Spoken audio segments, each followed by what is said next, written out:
बिस्मिल्लाहिर्रहमानिर्रहीम अस्सलाम वालेकुम, welcome back to my new video. तो कैसे हैं आप सब? I am Jumna and I hope you all are doing well. आज मैं आपके सामने जिस वीडियो पे रिएक्ट करूंगी उसका टाइटल है फ़लस्तीन के साथ धोखा हो गया। जी वो ज़मीन जो फ़लस्तीनियों ने इसराइल को रहने के लिए दी हुई थी वो उसी पर कब्जा करना चाहते हैं।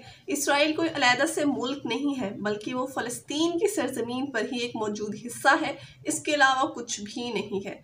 तो आज के दौर में, आज के वक्त में उस ज़मीन के आधे से ज़्यादा हिस्से को इसराइल अपने कब्ज़े में ले चुका है। वहाँ के रहने वालों के घरों को कब्ज़े में ले चुका है। बहुत से लोग जान बहक हो चुके हैं, बहुत से लोगों को ज़ख्मी किया जा चुका है। देखते हैं इस वीडियो को स्टार्ट करते हैं। But first start the video, subscribe my channel, like and share my video. So let's get started.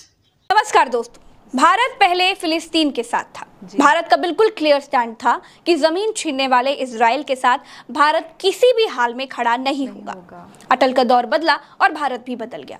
अब भारत इजराइल के साथ है, लेकिन इजराइल बना कैसे फिलिस्तीन की जमीन पर शरणार्थी बनकर के आया और फिलिस्तीन को ही निकल गया। आज के हमारे वीडियो का फोकस इस बात पर रहेगा कि इजराइल ने फिलिस्तीन की जमीन कैसे छीन ली और कैसे अमेरिका से गलबहियां करके देश की मान्यता ले ली और कैसे इजराइल को अमेरिका सपोर्ट करता है, प्रमोट करता है।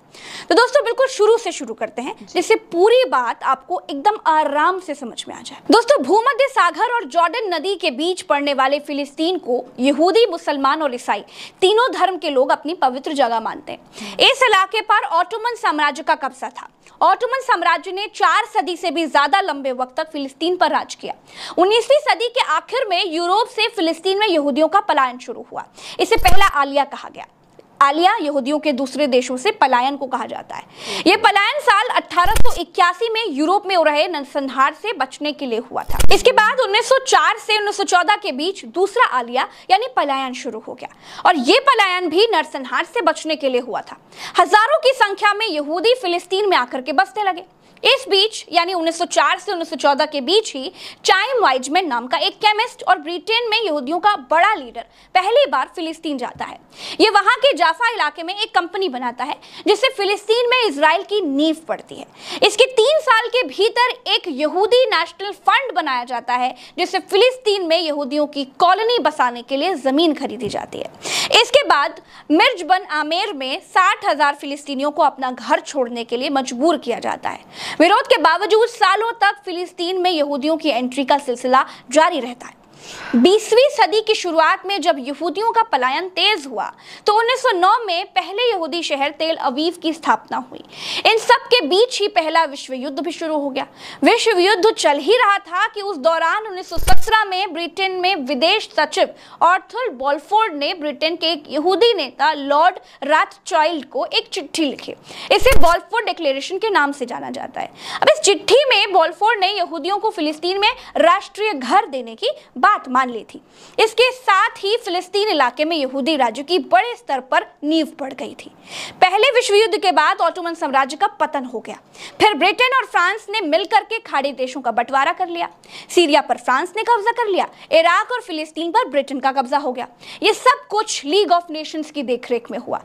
मतलब जब यूएन नहीं था तब लीग ऑफ नेशंस काम करता था और यहीं पर अंतरराष्ट्रीय पंचायतें हुआ करती थी। दोस्तों आप ये कहानी बिल्कुल ध्यान से सुनते जाइए क्योंकि इस वीडियो को देखने के बाद आपके दिमाग में जो भी कंफ्यूजन होंगे कि अच्छा कौन है, इजराइल या फिलिस्तीन, या फिर इजराइल कैसे बना, वो सारे डाउट्स बिल्कुल क्लियर हो जाएंगे। तो दोस्तों फिलिस्तीन अंग्रेजों का गुलाम था। फिलिस्तीन पर पहले विश्व युद्ध के बाद अगले 10 सालों में लगभग 1 लाख यहूदी फिलिस्तीन में बसने के लिए चले आए। अब नतीजा ये हुआ कि 1936 से 1939 के बीच अरब में विद्रोह हो गया और ये विद्रोह मुस्लिमों ने किया क्योंकि वो अपने देश में घुसे चले आ रहे यहूदियों की खिलाफत कर रहे थे। यूरोप से जान बचाकर भागे यहूदी इस संघर्ष में लड़े। यहूदियों को लगा कि हर जगह पर हम पीटे जा रहे हैं, कब तक पीटते रहेंगे। इस संघर्ष में हजारों लाखों लोग मारे गए।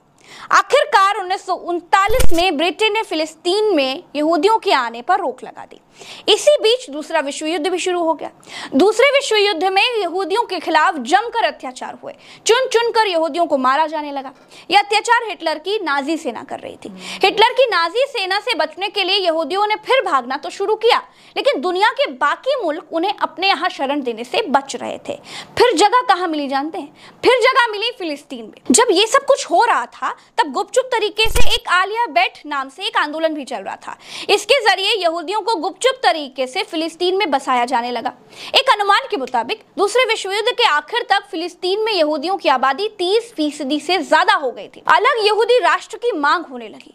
यहूदियों के लिए वैसे तो अलग देश की मांग लंबे समय से हो ही रही थी, लेकिन दूसरे विश्व युद्ध और नाजियों के हाथों यहूदियों के नरसंहार के बाद यह मांग और भी ज्यादा तेज हो गई। ब्रिटेन ने यहूदी और अरब प्रतिनिधियों के साथ बातचीत करके मसले को सुलझाने की पूरी कोशिश की, लेकिन बात नहीं बनी। यहूदी फिलिस्तीन को यहूदी और अरब देश में बांटने की मांग पर अड़े थे, जबकि अरब इसके खिलाफ में था। 15 मई 1947 को ब्रिटेन ने इस मामले को संयुक्त राष्ट्र की महासभा के पास भेज दिया। सितंबर 1947 में संयुक्त राष्ट्र में एक प्रस्ताव रखा गया। प्रस्ताव में एक अरब मुल्क और एक यहूदी देश की बात थी। 48% हिस्सा फिलिस्तीन को दिया गया और 44% हिस्सा इजराइल को दिया गया, जबकि यरूशलेम के 8% हिस्से की जमीन अंतर्राष्ट्रीय नियंत्रण के हिस्से में थी। दिसंबर 1947 में गृह युद्ध शुरू हो गया। इस बीच ब्रिटेन ने ऐलान किया कि 15 मई 1948 को वो यहां से चले जाएंगे। इस ऐलान के बाद यहूदी विद्रोह संगठनों की कार्रवाई में 2.5 लाख से ज्यादा अरबों ने फिलिस्तीन छोड़ दिया। ब्रिटिश शासकों के लौटने के एक दिन पहले 14 मई 1948 को यहूदी नेता डेविड बेन गुरियोन ने एक अलग यहूदी राष्ट्र का ऐलान किया। उन्होंने इसे इजराइल नाम दिया। इजराइल के गठन के एक दिन के बाद ही मिस्र, जॉर्डन, सीरिया और इराक ने हमला कर दिया। ये पहला अरब इजराइल संघर्ष था दोस्तों। अरब और इजरायली सेना के बीच लगभग 1 साल तक संघर्ष चलता रहा। आखिरकार 1949 में सीज फायर का ऐलान हुआ और इजराइल फिलिस्तीन के बीच अस्थायी बॉर्डर बनी। इसे ग्रीन लाइन के नाम से जाना जाता है। सीज फायर की घोषणा से पहले तक जॉर्डन ने वेस्ट बैंक पर कब्जा कर लिया था, जिसमें पूर्वी यरूशलेम का हिस्सा भी शामिल था, जबकि मिस्र ने गाजा पट्टी पर कब्जा कर लिया था। वेस्ट बैंक यरूशलेम और जॉर्डन के पूर्वी इलाके में पड़ता है। फिलिस्तीन और इजराइल दोनों ही इसे अपनी राजधानी बताते हैं। गाजा पट्टी की 50 किलोमीटर से भी ज्यादा लंबी सीमा इजराइल से लगती है। 1967 की लड़ाई में इजराइल ने गाजा पट्टी पर कब्जा कर लिया था, लेकिन साल 2005 में उसने अपना दावा छोड़ दिया था। इसके उलट वेस्ट बैंक पर अभी भी फिलिस्तीनियों का कब्जा है। गाजा पट्टी फिलहाल हमास के नियंत्रण में है। इजराइल हमास को फिलिस्तीन का आतंकी संगठन मानता है। आज की तारीख में इजराइल और फिलिस्तीन के संघर्ष को धार्मिक चश्मे से दिखाया जा रहा है। इतने सालों में फिलिस्तीन के साथ अन्याय का इससे बड़ा उदाहरण नहीं हो सकता कि 1949 में इजराइल को तो अमेरिका के सपोर्ट से एक देश की मान्यता मिल गई थी, लेकिन फिलिस्तीन को नहीं मिली थी, जबकि बंटवारा यूएन ने ही किया था। इजराइल की 2 राजधानियां हैं, तेल अवीव और यरूशलेम। यरूशलेम को इजराइल की राष्ट्रीय राजधानी की मान्यता नहीं थी, लेकिन ट्रंप ने यरूशलेम को भी इजराइल की राजधानी की मान्यता दे दी थी। अब यहाँ पर वो कहावत फिट बैठती है कि जब सैया भाई कोतवाल तब डर काहेगा। दोस्तों, अमेरिका ने हमास को आतंकी संगठन घोषित कर रखा है। जब अमेरिका ने ही घोषित कर रखा है तो सब उसे आतंकी संगठन मानते हैं, लेकिन हमास और फिलिस्तीन ऐसा नहीं मानते हैं। अरब देश ऐसा नहीं मानते हैं। हमास फिलिस्तीन में चुनाव लड़ता है और फिलिस्तीन की अघोषित आर्मी होने का दावा करता है। मामला यहाँ पर अटक जाता है कि जिस तरह का सपोर्ट अमेरिका इजराइल का करता है, उस तरह का सपोर्ट अरब देश फिलिस्तीन का नहीं करते हैं। अरब देश ऊपरी मन के साथ फिलिस्तीन का साथ देते हैं। आपको क्या लगता है कि हमास के पास तो ये थी वो वीडियो, आप लोगों ने भी देखी है।